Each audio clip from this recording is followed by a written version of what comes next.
Welcome to a video that I like to call the deep dive video. Each week I prepare lots of different videos. I do a daily video, a weekly video, an intermarket analysis video.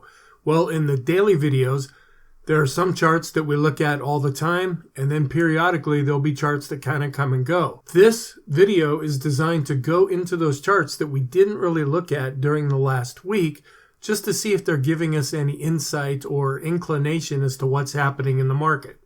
This is being prepared from Monday, May 22nd. The first chart is a chart of the VIX, and this is a 50-period moving average on top of the VIX. The VIX is invisible on this chart, but the 50-period moving average helps us to determine the range of the VIX over a period of time. For example, back in 2008 into 2009, we got up around the 40 level, and then we came down to just a bit under 20. Then, from 2012 up until the COVID plunge, we shifted down to another range of between about 20 or so on the upside and down around 13 or so on the downside. Now we have shifted back up. Right now we're between 27 and 28 roughly to the upside, and then we're down just a little bit below 20 on the downside. So this just kind of gives us some insight as to what's happening with the VIX longer term. Another study that I do with the VIX is I plot an RSI 9 period, and this gives us extreme positive or negative readings. Right now, we're not getting any kind of an extreme reading, which is why I didn't use it in any of the videos. This next chart is a VIX, and then takes a ratio and compares it to the 3-month average of the VIX, and then on top of that, I plot a 50-period moving average, and this also shows us how the VIX has been coming down, showing that there's not a lot of fear in the market. This next VIX chart has the VIX to the VIX ratio on the top and then another moving average down below, just to give us the idea of the general direction of the VIX. This next chart we use when the VIX is kind of acting strange. What I do is I take a correlation of the VIX to the S&P 500 and we look for really extreme positive readings. Well, if you notice over here on the right hand side, it's giving us a really low reading right now. Also, I look at the equity put call ratio. This is a 1-day chart, just from one day to the next. The next chart is a 5-period moving average of the equity put call ratio. And then this chart I typically show in almost every daily video, but we haven't been generating signals lately. What we look for is when we go above 0.8 and then drop down below that, that is usually when the market has given us a bottom and it starts to go up. Well, as we've been seeing some strength over the last week, the ratio's been going down, but we're not really coming off of a signal.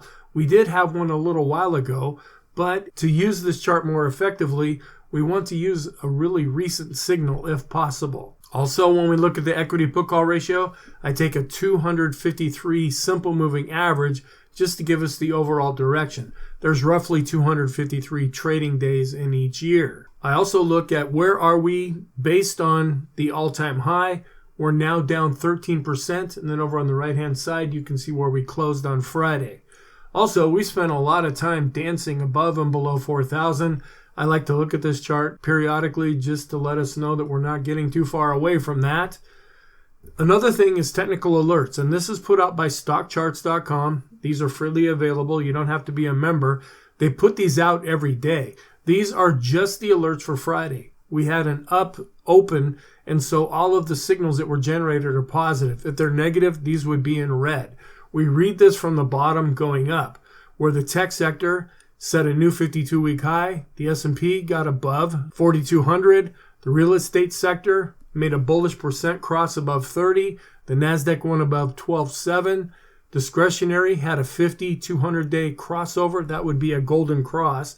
And the communications sector also set a new 52-week high. We ended up seeing weakness after that. So you can see over here on the right-hand side, these were within about 3 minutes of the market opening. Another thing that we look at is the indexes that I focus on the most are the S&P, the Dow, the NASDAQ 100, the small caps, and the mid caps. And then we use a scooter score to rank them on a scale from 0 to 100. The closer you get to 100, the better the technical score is. And these are totally objective. These are just based on numbers of what's happening in their charts. Coming in first place this week are the QQQs, which is the NASDAQ 100, at 98.2. In second place is the S&P 500, represented by the SPY. It comes in at 80.4. In third place is the Dow at 48.1. In fourth place are the mid caps at 28.2. And then in last place are the small caps. Even though they're giving us a score of 18, they have improved over where they had been. They are improving over what I showed in this video a week ago. In the short term, we have a rainbow, which is where we take a 10-period moving average all the way up to a 50-period moving average, and then we see how price is doing based on these moving averages, and then we watch the flow of the moving average itself. We're currently above all of these moving averages, so this really isn't telling us all that much. In 2022, I didn't use these charts very much because they're so up and down and we were bouncing all over the place. Also have a thing called the CMB Composite Index, which is a short-term trading system. The idea is when you cross above one line, that's a signal, and then it's confirmed when it crosses the other signal. I don't really use it as that. I use this more like an oscillator for an extreme positive or negative reading, and then the overall direction of this indicator. Have a 20-period double and triple exponential moving average. I use another chart based on a 50-period double and triple exponential moving average, and that's what I've been showing in the videos. This is shorter term. As long as we remain above these lines, we're still in a short-term positive uptrend.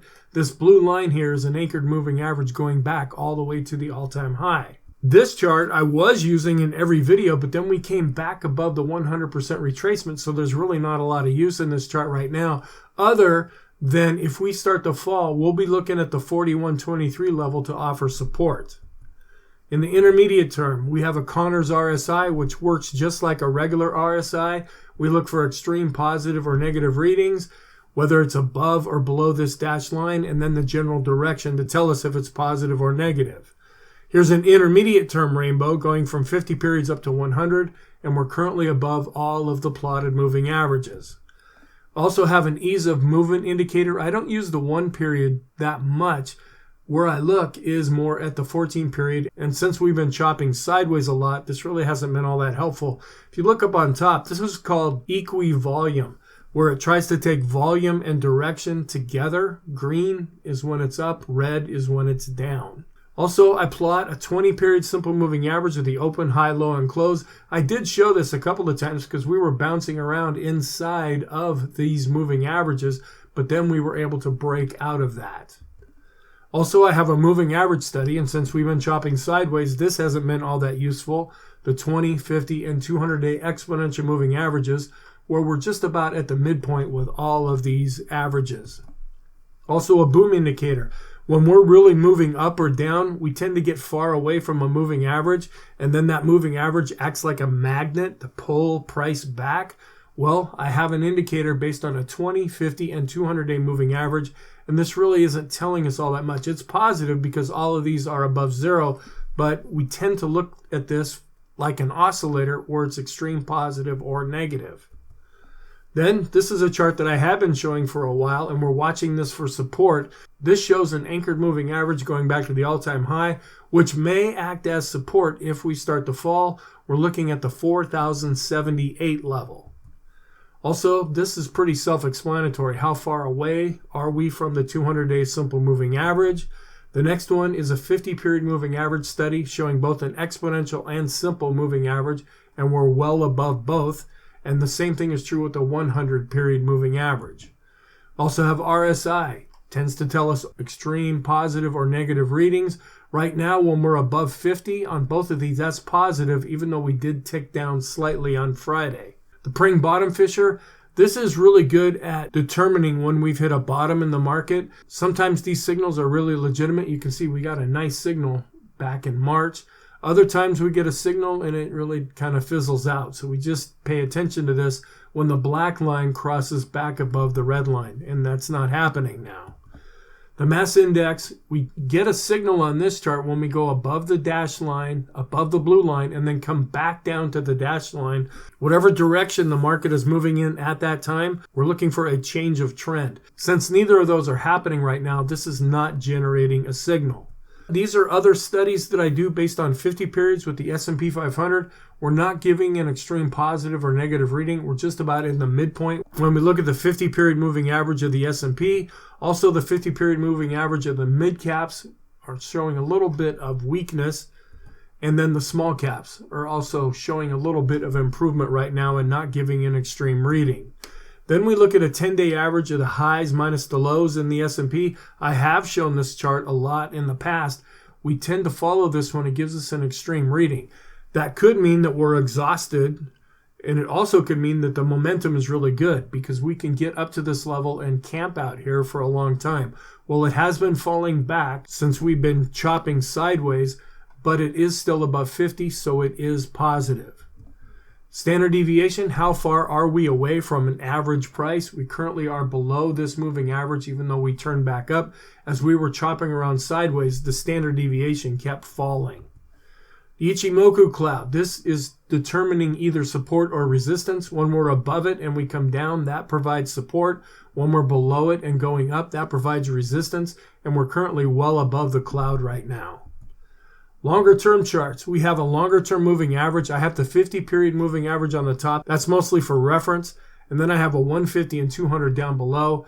We're below this midpoint here, so it's slightly negative on the 150, and we're right at the midpoint on the 200.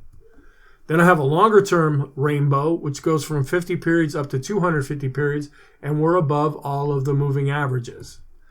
Then those stocks that are above their 200-day simple moving average, I do address this in different ways in the daily video, but we're just about at the midpoint right now. And we're seeing a bit of a negative divergence here. As the S&P was going up, we're seeing the 200-day simple moving averages really trailing off.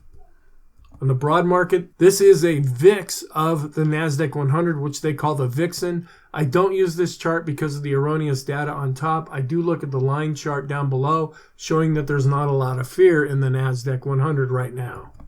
Some rate of change charts, these are longer term. I have a lot of them, but I only show these two in this video. This goes back 250 periods to show longer term how we're doing, and we're above the zero line. This is also 250 periods and we're above the zero line, but it goes all the way back to 1980. Looking at some bond charts, this is the 2-year yield and comparing it to the euro dollar. Euro dollars are dollars that are outside of the US. They're not European dollars, even though some are in Europe. The euro dollar tends to really follow the Fed funds rate, where that's only updated once a month. This is updated every day. So this gives us an overall feeling of what's happening in the short-term interest market. Then we look at the 1 to 3 month T-bill, which you could call cash, and then we compare that to the 3 to 7 year bond. And when this is going up, that means that there's some uncertainty when it comes to interest rates. We had been seeing this come down. We saw a death cross with this ratio, and it looked like, are things starting to shift? But now this is going back up in the face of some uncertainty. And this might be caused by the debt ceiling issue that is going on or any banking information that may come out. This also looks at the Treasury inflation protected securities. Those are really good to own when we're in a rising interest rate environment because they adjust. Well, when this starts coming to a down ratio when compared to the 3 to 7 year bond, that just shows that there's more confidence that interest rates are not really going to keep rising. Then we look at the 3 to 7 year bonds and compare it to the S&P 500. The bonds are underperforming the S&P right now. So thank you. I hope you found this helpful. Please feel free to check out some of the other videos that I have. There's a daily video, of course, that I post each day. There's a weekly video, an intermarket analysis video, and then this video that you're watching right now. So I hope you're having a really nice weekend, and I will talk to you in the next video.